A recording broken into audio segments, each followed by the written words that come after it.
leading role we play in our local integrated care system Together We're Better. By working together in partnership with colleagues in the wider NHS, the care system, local government and the third sector, we achieve far more together than we can achieve alone. Here's just some examples of what's going on around our local system this week.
Patient and service user stories are just one way in which we get to hear the voice of those we serve.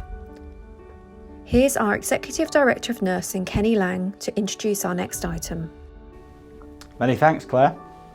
Hearing the experiences of our staff and service users, carers and their families, delivered by them in their own words, provides insights and knowledge in a way that goes beyond the mere printed word. We use stories at our trust board, our committees, internal and engagement events. We also use them extensively across the web, digital and social media platforms. And that includes, of course, here on CTV. If you have ideas of a staff, service user and/or carer story, we need to hear it. Please get in touch with our patient experience facilitator or the comms team. In the meantime, I hope you enjoy the next item. So my name's Lucy Rigby and I've been in the mental health services since I was 17 years old, so that's 20 years now. First ever Harplin's admission was the second week it opened actually, and I went there. And then since I've had different experiences generally in hospital quite an amount of time, been in a resource centre a few times that used to be called the Bennett Centre, My diagnosis basically is quite complex, as people call me, because it's more than one thing. I have been diagnosed with paraschizophrenia. I'm on antidepressants and anxiety medication. I've got quite bad OCD, and I've also got diagnosed, I think it was early last year, for PTSD, because over my life there's been I've moved around as well from place to place. I've just had a very, very bad experiences, a hell of a lot that's happened all these years. And it's just all sort of, it just builds up, and then they end up getting sectioned and going to hospital. So it isn't like one thing that sort of triggered it, it's a collection of things, and over the years it's just got really bad things that have happened, really. That I find it hard to cope with. I've had quite a few things done. I've had a lot of neuro tests done on my brain and things. I've had also, they provided sort of holistic therapies there a few years ago, what I don't think they're particularly doing now. And the lady sort of did like acupuncture and things at the time. And like proper relaxation, which I thought was quite good. All the times I used to go into hospital, I used to apparently say to my mum, I hate the staff. She says, but then when you get well, Lucy, you love the staff. But it was sort of years ago, it was old school really. It was like, there was like, especially the healthcare, because the nurses had been in the office quite a bit. But the healthcares were older. And there was a couple that was sort of like matron style staff. And they'd have like put things in place, like you had to strip your own bed on a Saturday. And they also used to say, you're not coming outside of your room until you've got something on your feet. And at the time we were thinking, shut up and, that type of thing. But I do feel that was the best way for us. Bit of structure, I think. But like, there was especially these two women who nursed me, and I used to call them my fairy godmothers for some strange reason. And they could be pains, but it was better. In the experience as well, I've had 4 full courses of ECT, run by a man named Dr. George, and he was the fantastic doctor ever. Again, he was old school, and he was fantastic.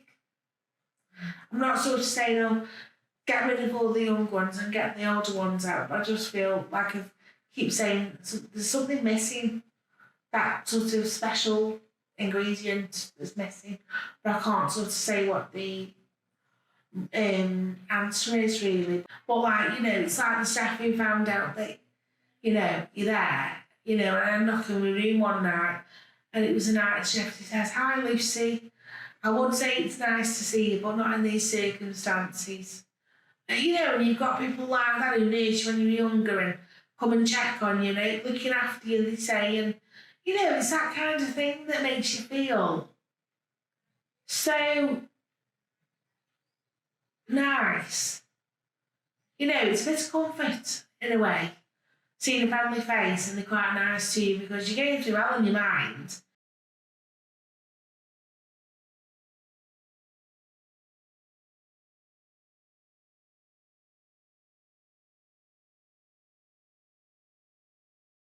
Hello everyone, my name is Shajida Ahmed and I'm here to talk to you about the People Strategy for 2020 and beyond. I'm delighted to introduce the key elements of our People Strategy, which we are calling our promise to support our people. The NHS People Plan, which was recently launched, highlights 4 national priority areas deemed as crucial to supporting transformation across the NHS. These priorities focus on how we support each other and foster a culture of inclusion and belonging, as well as growing our workforce and working differently to deliver patient care. Our People Strategy articulates how we will deliver on these national priorities by improving the working experience of our people in the Trust and wider across the health and social care system through our 4 People Promises. Our 4 People Promises are having an inclusive culture. We want to create an inclusive and empowering culture, health and well-being, supporting the health and well-being of our people, which is absolutely crucial to everything we do, engagement, listening to what our people have to tell us, and having a sustainable workforce to help you to be excellent in the jobs that you do. Our people are crucial to the delivery of excellent, high quality, safe, person-centred care. The NHS, as we know, has huge national challenges of attracting applicants and filling vacancies, especially with the particular specialist clinical roles and at executive level. We need to deliver high quality care today, but we also need to plan for tomorrow to ensure that we are still able to deliver this high quality care to the people in our local communities and their changing demographics. The changing landscape of health and social care and the development of integrated care systems will require all our people to work in different ways, working more collaboratively and develop more effective partnership with other partners in our system. We have taken a broad approach to inclusion at the Trust, recognising equality groups both within the protected characteristics groups listed in the Equality Act 2020, but also recognise other groups outside of this protected set. We additionally recognise intersectionality, for example, people that do not sit in discrete boxes but have a number of different identities in one. For example, older gay trans women, young black straight men, etc. Notwithstanding this, key areas of focus for us are in developing greater equality and inclusion in relation to race, sexuality, gender, and gender identity and disability. Our people strategy has been developed through various engagement activities with our people as we work towards creating an integrated care system. So, what are some of the key elements of our people strategy? First is quality. We want to be seen as an employer of social inclusion, especially for people with protected characteristics. We want proportionate representation of our workforce, reflecting our local demographics and population.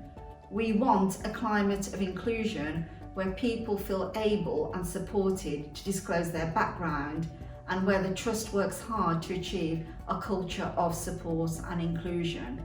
And we want a just and restorative culture where these principles are embedded throughout the organisation. We want to increase the supply of quality development opportunities online and to expand our use of digital opportunities across all professions and services.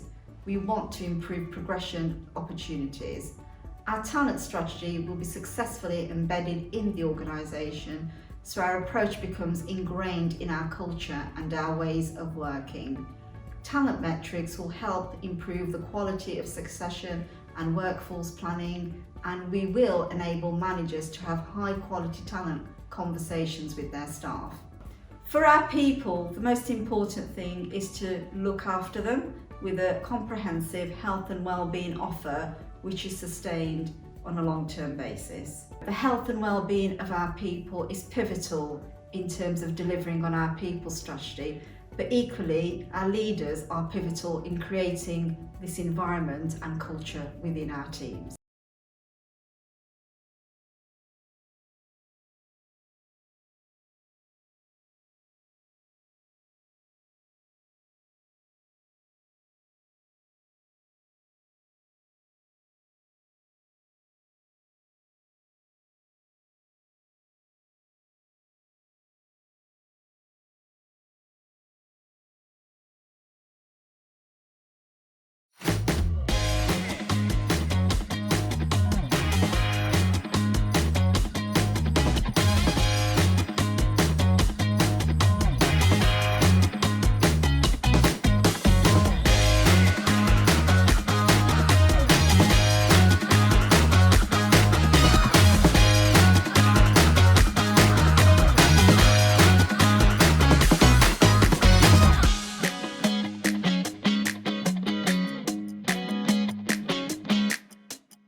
Diversity and inclusion is something which we take extremely seriously.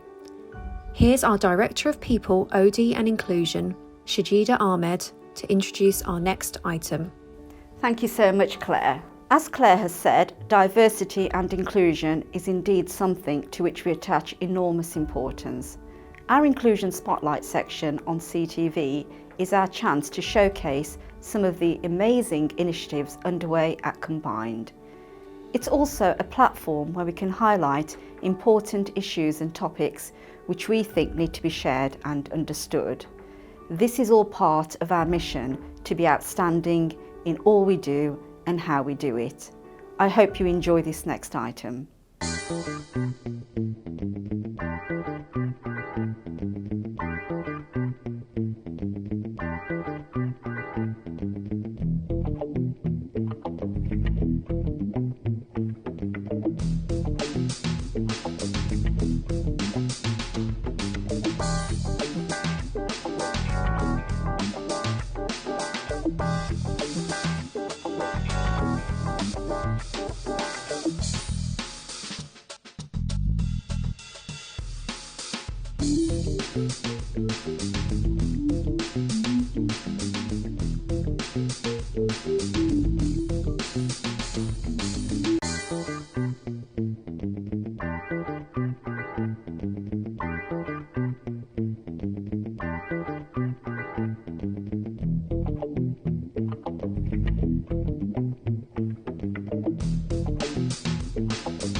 We're proud to be part of the NHS, the fairest, most efficient and most popular system of healthcare in the world.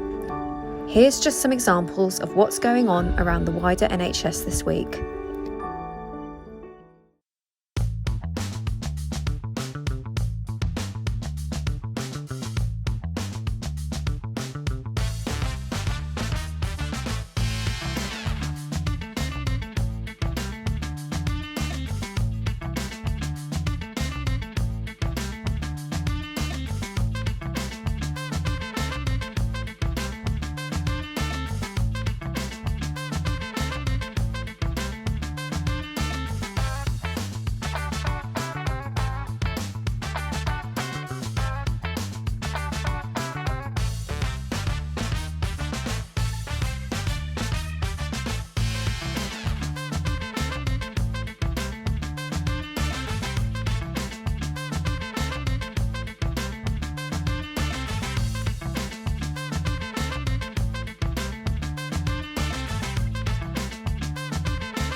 Patient and service user stories are just one way in which we get to hear the voice of those we serve.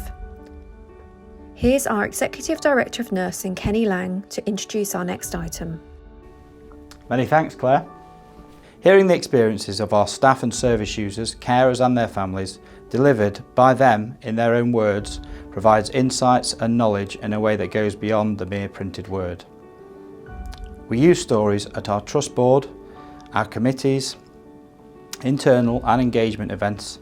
We also use them extensively across the web, digital and social media platforms. And that includes, of course, here on CTV. If you have ideas of a staff, a service user and/or carer story, we need to hear it. Please. With regards to staff, I mean, my support workers, I've got Anne Hill and I've got Jackie at the 24/7 and I've got Jo as a care co, and I honestly call them my dream team because they're so good for me, because they know how to act with me. Anne knows me inside and out, knows where I have confidence. They've just got the knack, they've got something there, they know how to talk to you, they know how to treat you. You know, it's like if you're out of order, they'll tell you. And then you think, okay, yeah, sorry. But, I don't know, it's like me and we just have really good chats. And I feel like I can tell them anything because I have such horrible thoughts. And it makes me feel really low. And you can't always disclose them to your mum and dad. But with Anne and Jackie, as soon as I answer the phone or they look at me, they know straight away. So I don't know how they did it really, but you could do with them being in the hospital. In some ways, if you've had it so long, you sort of know how to cope with it a bit better. But I think there needs to be something more when you leave hospital that is there. It's like the clubhouses. I go to the 24/7. Obviously, that's been shut for a long time. But I think that there needs to be like places where you could go and, I don't know, just more sort of interaction. And I mean, years ago, I'm sure there used to be like a walking group. And I think we used to get on a bus, a few of us, and go somewhere on the bus for the day. And, you know, I mean, could that be made aware to some others who are entirely on their own? Because a lot of people with mental health have got a free bus pass. Because, I mean, in my case, my medication knocks me out. I wouldn't be able to drive. And I don't know, just things like that. And I think we went to Stafford one day, and this was years ago, went like in a cafe and had a bit of dinner, and it was just nice to interact with people, especially on a weekend, because if you go to a group in the week and then you go from Friday till Monday and you're not too clever and you just need a bit of morale, it's a long weekend, it really is. Yeah, the home treatment team, basically, that's the times particularly when I have been sectioned, because the last time I refused to do anything with the home treatment. I found, and a lot of other people, patients as well, who I've known over the years, I've still got the negative thing against them because they're unreliable. Sometimes they say, oh yes, we're coming such a date. Then they ring you. Oh, we're not coming, just a telephone. Well, anybody can speak on the phone and have a nice voice, but somebody could be sitting there on the phone, rocking and doing all sorts. You know, how can they make sure you're all right when they're not physically there looking at you? Do you know what I mean? And also, like, when they do come, you feel like you're being rushed. It's like the same direct question, and they just want to be in and out. I don't know if it's because of how they are or the caseload again, but you know, it's not very good really. Like I said, mostly cancelled appointments, or they just come to you for 5 minutes and then they're out the door again, and you just think, oh, they mustn't be that interested. Not that you want attention, but it's always nice to try and have a talk to somebody to get it off your chest, and they just appears that they haven't got the time. When they are qualifying people and things, how do they know that person is right for the job? You know, it's more than sort of paperwork. It's got to be character as well as the person. And I don't see them making time to make appointments with nurses and health cares to get that sort of inclination when you're in a conversation with them. So basically, they're just getting the jobs because of the written down credentials. Bugger what type of person they are inside. So I think that's important, and there should be something like some kind of, maybe like a patient regulation scheme, whereas obviously we wouldn't go into personal things of nurses and things, but things that we could that they could come to us, like if we have like a patient group, they could come to us and we could sort of not scout them, but sort of, it's a bit like if they give them the option, would you like to go see like a patients meeting where you can go in and meet the patients? They can tell us what their experience, what they want, and then we could maybe be sort of a little bit more involved more.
At Combined, we celebrate our people and team's fantastic track record in securing achievements, awards and accolades. Here's our Chair David Rogers to introduce our next item. Many thanks, Claire.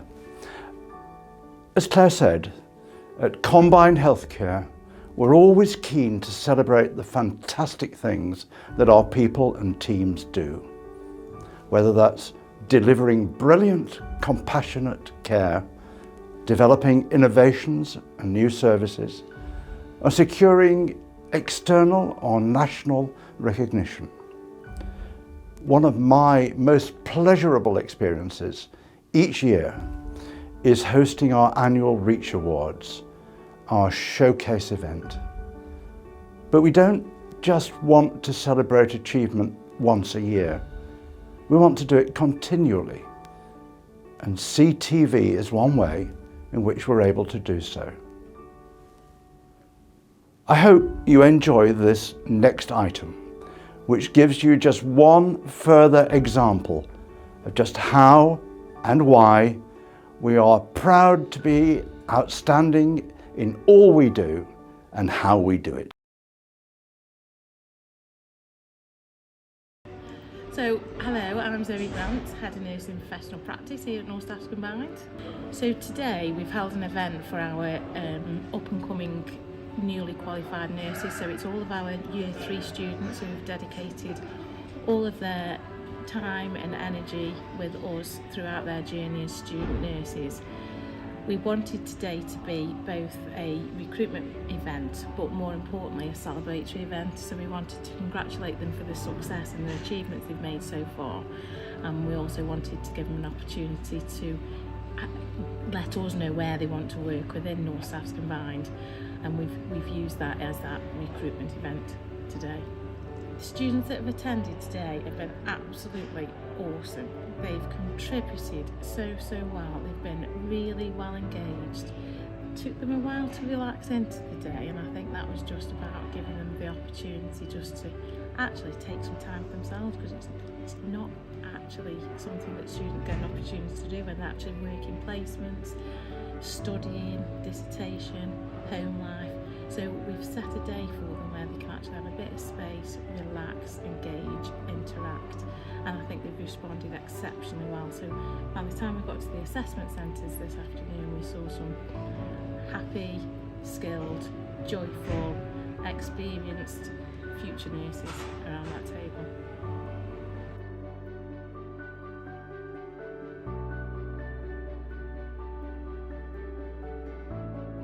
Came here today to, basically to get a job.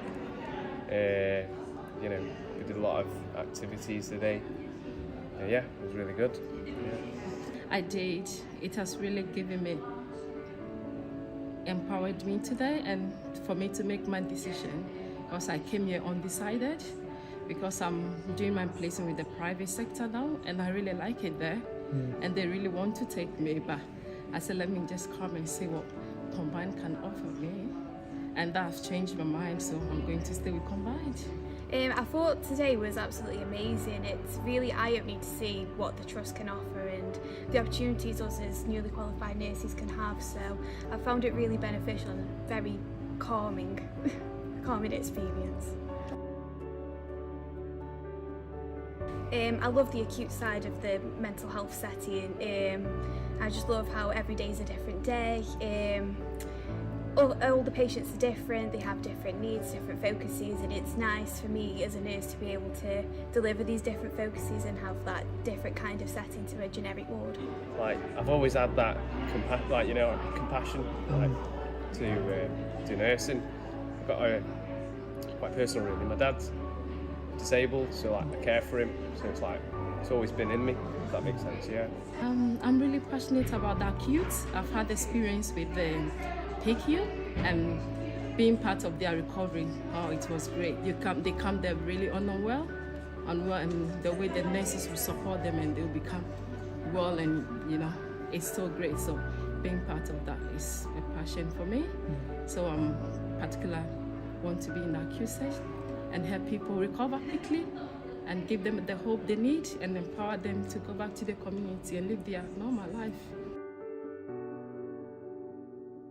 I hope to see myself working with children when I'm older, and I would really like to specialise and hopefully not go up the managerial role, but go towards that quality care kind of thing. And hopefully in 5 years' time I might be band 6 in somewhere, hopefully. I've had an opportunity to do one of my placements with CAMS, and I've observed the psychologists and CBT doing their section. I find myself there. So 5 years' time I want to be cognitive behavior therapist, help people to practice the therapy that they need and take people more away from the medication aspect. Because every medication that you take gives you side effect, but for you to get the therapy that you need, that will help you progress and manage your mental health. So that's where I see myself. Well, after today's been, I've realised how many options I can progress into in the future, but I am hoping to either specialise in something, maybe substance misuse, or maybe become a deputy ward manager and boost myself up to a band 6. Today's event has been hugely successful, and I think it's been so rewarding for us to have an opportunity to meet in person. So over the last few years we've done a lot of events, but through that virtual network, which have been great, but actually being in person and free-flowing conversations and discussion and engagement with the networking opportunities that we've also factored into the day has been amazing. So as far as I'm concerned, it's been a huge success.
Our Spotlight section is our chance to shine a light on individuals, teams and their achievements and developments. We're really proud of our people at Combined and the amazing things they do, day in and day out. Here's our Medical Director, Dr. Dennis Okolo, to introduce our next item. Many thanks, Claire. As Claire said, at Combined Healthcare, we want to shine a spotlight on the excellent and compassionate care we provide. I hope you enjoy this next item, which gives you just one further example of just how and why we are proud to be outstanding in all we do and how we do it.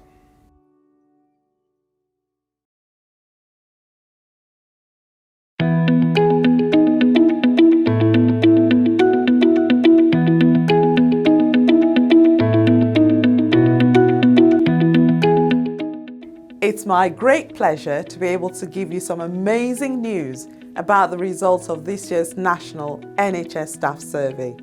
As you know, the Staff Survey is our people's chance to tell the Trust privately and confidentially about their experience of working here at Combined Healthcare. You can tell us what works well and not so well.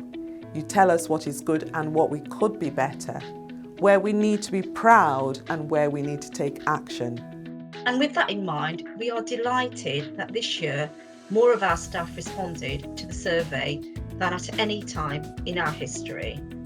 And it really gives me joy to see so many of you who were able to tell us enthusiastically about your experiences and your views of what it's like to work within Combined. We have been working hard since the full national results were published only a couple of days ago. And it's a result of this analysis that I want to share with you today. Because they tell us, and you, something quite amazing. The fact is that across those crucial promises and themes in the NHS People Promise, to coin a phrase, Combined Healthcare is simply the best.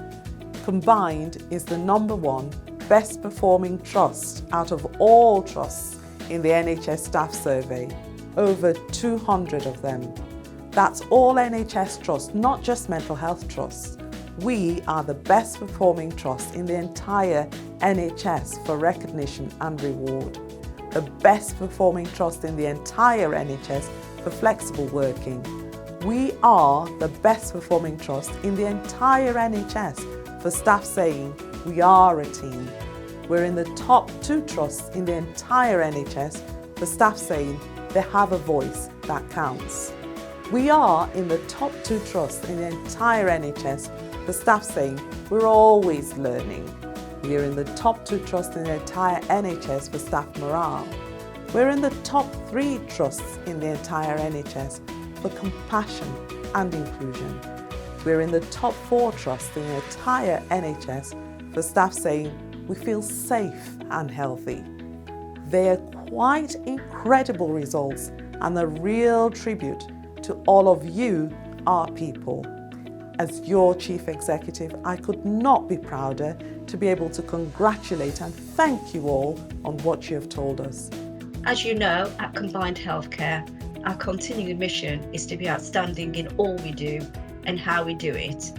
And we can only do this with your help, your support, and if you're open about telling us where we can improve.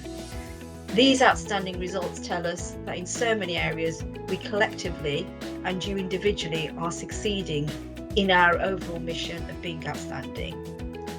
But we also say, and we say this again and again, we are not complacent. And we know that in the details of what you have told us, there are some areas of concern for some of our staff and teams. And you have my assurance that we will be focusing on these areas.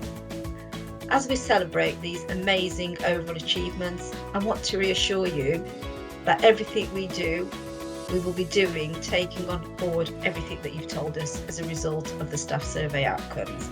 And what that means is that we will listen to everything and we will produce a trust-wide action plan to address how those areas need to be actioned for us to make those improvements. But in the meantime, I want to thank you all and I want to congratulate you all because you have been truly fantastic. My very best thanks and congratulations to you all.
Observe and Act looks at the total experience of a service through the eyes of a service user. In doing an Observe and Act, we want to learn from it, share good practice, and then make improvements. We have action plans always with Observe and Act.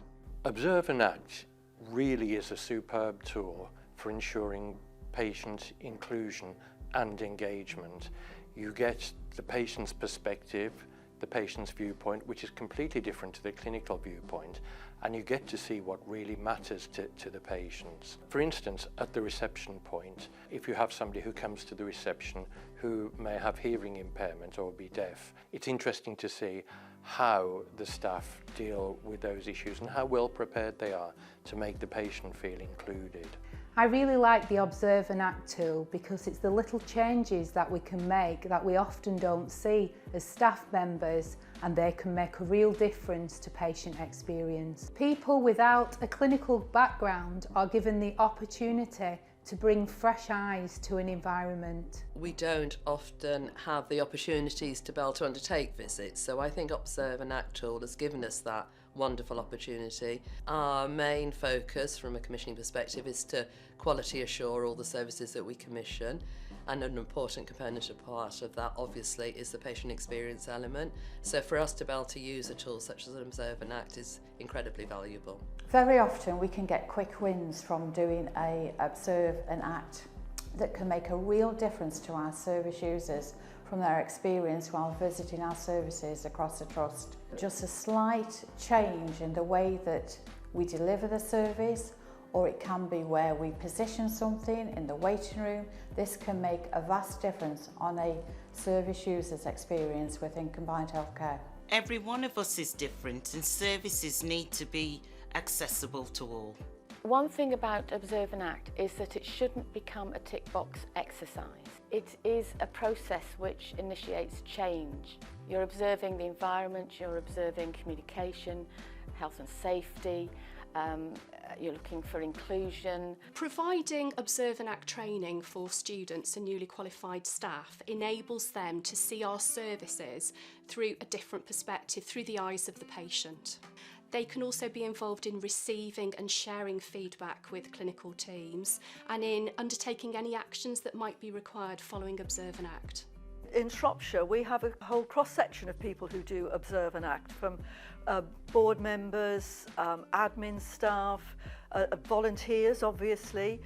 It can involve everybody in the organisation, and it's actually a really good way for people to get to know other parts of the organisation. Perhaps somebody who's normally works in an office can come in and see what kind of things are happening in our hospitals. So a whole cross-section.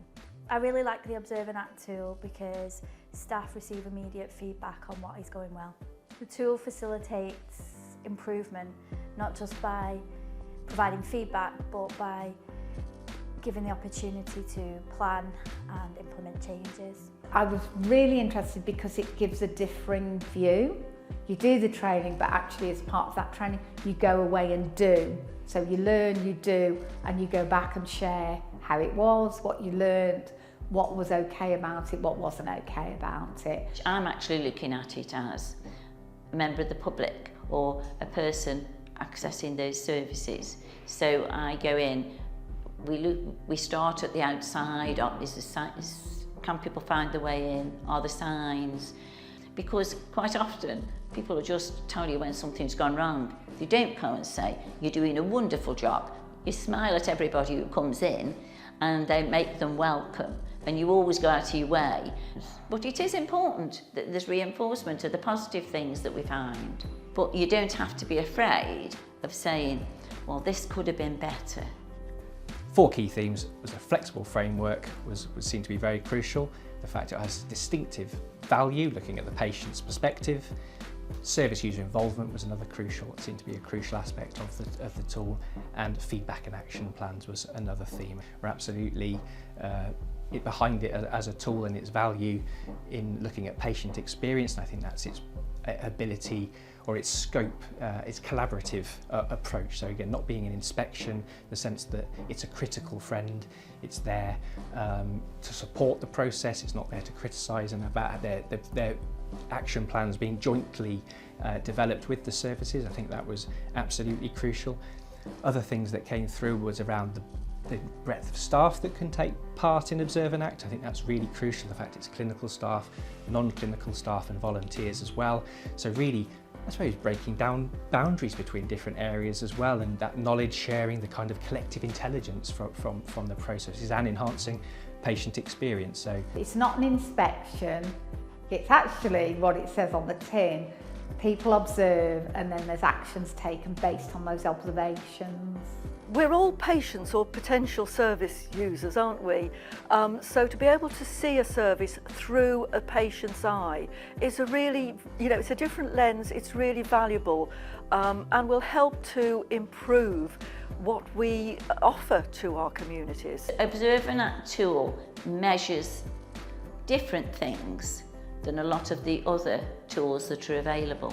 It measures it from the service user, the carer's family point of view, more than perhaps some of the others do. From my perspective and in evaluation as an independent evaluator, it really was clear that people taking part had an enthusiasm for an Observe and Act. There's the opportunity there to talk to patients, to talk to staff, to talk to carers, and that's important, and it's a human touch, and I think that's very important. It really is joint working, it really is inclusive, it's engaging.